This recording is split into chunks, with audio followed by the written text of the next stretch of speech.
Hey there! It's been a while since I've uploaded a video, but I'm going to have quite a few coming up, hopefully within the next month to 2 months. Some of the projects I'm working on will take some time to complete, and that is just due to paint and clear coat curing. But some really fun, exciting things. First thing is I got this very cheap Best Choice Products Stratocaster clone online. Now it came with a pick guard, which loaded with single coils that were cheap ceramic that I have already removed just to check out the routing in the body. And I have a fun idea for this one. I always loved the color of this. Every time I saw it on Amazon, it caught my eye just because I always loved this color of a burst on a Stratocaster. However, I wasn't going to pay the full price on Amazon, even though it's under $100, for a Best Choice Products. Now, that being said, one of my favorite guitars that I have that I've not upgraded other than the bridge and the string trees, to the nut, not the bridge, but the nut. The nut and the string trees I upgraded on a Best Choice Products guitar, just for tuning stability. And it's one of my favorite guitars. It is seafoam green or surf green with a off-white color binding that matches the off-white pickup covers and knobs, and it has a beautiful white pearl pick guard. Everything on it is pretty much stock. I might have put the output jack, I might have upgraded that. I don't remember. I think I did upgrade the output jack just to one of those ones that has more points of contact on it. But other than that, it's stock, and I love it. It actually was a solid quality build that I was able to do fretwork on, and straighten the neck, and it plays wonderfully. I have some heavy gauge strings on it, and you know what? I did replace the tremolo springs in the back of it, just because the tension of the higher gauge strings, because I play surf music on it, surf rock, the tension of it was pulling the bridge forward. So even when I tightened the tremolo claw all the way back to the body, the cheap springs it came with still were pulling the tremolo bridge forward. So I got some more sturdy springs in there. But other than that, it is a stock guitar, and it's built great. And the thing is, a lot of these cheap guitars that are made in these Chinese factories, they're also making the big name, now not this one, because this is an American vendor, but they're making big name guitars for those companies as an OEM. And also a CNC machine is a CNC machine. It's going to do what you program it to do. So if you have the templates programmed in a CNC machine, it doesn't matter what the sticker says. Now, maybe it's a cheaper wood for the body. I don't care, because the pickups and the electronics, tone wood doesn't matter once you're amplified. It really doesn't. If you're just sitting here strumming unamplified, the resonance in the body does matter. However, once it's amplified, tone wood doesn't matter. So this guitar popped up on OfferUp for, I think it was like $50 or something. I offered the guy 45, and he said he'd take it.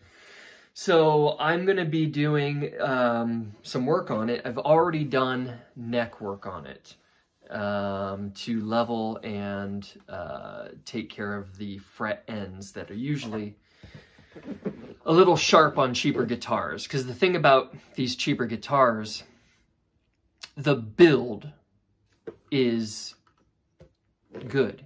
Again, it's a CNC machine. What you don't get is the quality control. You don't get the extra time put in for the fit and finish, meaning someone's not there going over each one of these frets to make them nice and smooth so they don't catch on your skin. It's a real quick, simple job, but they pump them out. So that's fine. I can do that work. I like doing that work. I don't mind putting the labor in to get something cheap, to be playable. You know, that's fine with me. Now I'm going to sand off the BC for best choice off of the headstock, and I am going to give the headstock a similar burst to the body. I will be staining the top and then doing a clear, transparent, you know, kind of candy apple red burst around it and adding my own last name decal. I'm going to start branding all the guitars I work on with my last name, just because it's fun. And who knows, maybe I'll resell the guitar and, you know, there'll be Rhodes Customs out there. With this one, I might be upgrading the tremolo itself, or I might be leaving it. But the plan is to go humbucker single, which is nice since this is already routed out for that. You know, even though it came with single coils on that pickguard, it's going to get humbucker single. I will be putting 500K pots in it instead of those little tiny 250Ks, since I will be pushing a humbucker in there. And also, I will be updating the pickguard. The plain white that it came with, I just didn't like the look of it. The contrast with this beautiful body. I see a lot of these put out by Fender with this color, with a black pickguard. I looked at it with the black and it looks good, but the humbucker I'm putting in here is the zebra humbucker. So one half of it's white, one half of it's black. The black part against the black pickguard gets lost. And so I wanted something that's going to really accent it. So I'm going to be putting on this red Perloid pickguard, and I thought that looks pretty nice with this burst. Now, because this is an import guitar, not everything lines up perfectly, so I will have to do a little bit of trimming here in the neck so it fits up in there and gives me room for the bridge. Because as of right now, this is the fitment, and as you can see, the bridge is too close there, and I don't have enough, you know, this is right up against the wood here, but I have room to go at the top. But this is right, so I just got to give this a little bit of a trim just to bring it forward, you know, on the neck, just a smidge to fit everything. And that's not a problem. I like having projects, and I like working on guitars. It's fun for me. Some of the other projects that I'm going to be doing is I also got a Glary Mustang copy. It is a humbucker. So what's interesting about this is, you know, the Fenders have the two-piece. You have the pickguard, and then this control plate was a separate chrome piece. But that's because on the bodies, they didn't have a cavity routed out that goes all the way through. There was still some wood here in between the two. Since that's not the case here, since this is more like a Duosonic looking pickguard in regards to the tone controls, but it still has that Mustang oval arch on top. I'm going to keep this as is, and I'm probably going to paint it black. I'm replacing the pickups. I will be putting a humbucker in the bridge position, and in the neck position I'm going to be putting a P90. As far as the body, it was a glossy black. I've sanded it so that I can paint it. I'll probably give it another good sanding, wipe it down with some alcohol so that there's no oils on it and it has nice adhesion. And I am going to give this thing a sparkly glitter paint job. It is going to a sparkly glitter flake paint job in silver. And I'm going to call it the Silver Bullet. And it's going to be real pretty. I might even do racing stripes on the Mustangs that Fender put out. The competition racing stripes go, if you see this contour right here, they typically go right here along the edge of that contour. Now, that's kind of cool because it's kind of like offset. I don't want to do it here. I want all this sparkle to show. If I do if I do end up doing racing stripes, they will be black, and I'm going to have them go the straight length of the guitar. I want this to look like, you know, the Fender version is called a Mustang, so I want it to look like a Mustang if I have the racing stripes coming across the body in that silver sparkle paint job. I'm thinking like Eleanor, the 67 Mustang from Gone in 60 Seconds. But that's the idea for this. The neck that it came with is the proper Mustang shorter scale neck. I have treated this neck, I have straightened it, I have leveled all the frets so that there's no high spots where I'm gonna get fret buzz.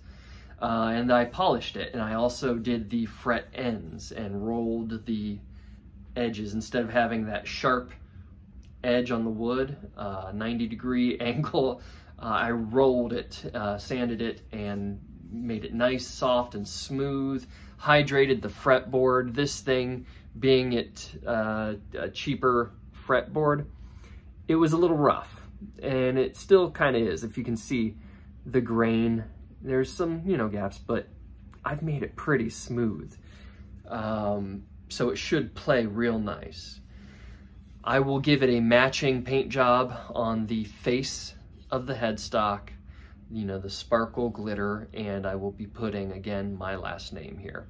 I will be updating a lot of the hardware on that guitar when the time comes, with better tuners, better string trees, probably, most likely, a better nut, and the pots will be switched out. Right now we have the teeny tiny pots. I can't imagine that they're 500K. I couldn't tell you because they are not marked. However, they need to be changed anyway. And we're going full-size pots, Fender brand. I don't know if I probably will. I usually always do. Switch out the output jack to one with more contact points on it. This will be black. The switch I will keep the same, but one fun addition, since we have all of this body routed out down here where the switch goes, I have all this full routed area. I am going to end up putting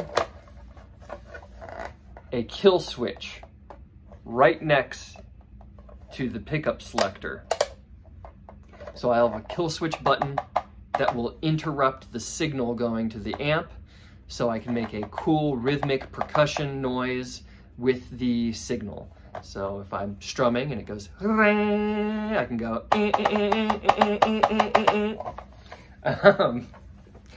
so that'll be a fun little mod to it. It's going to be a straightforward strumming, punk, grunge, rock and roll guitar. The short scale length with the hardtail bridge. I might put some beefier strings on it. So that'll be fun. Now, the other project that I'm very excited about. on OfferUp, I picked up this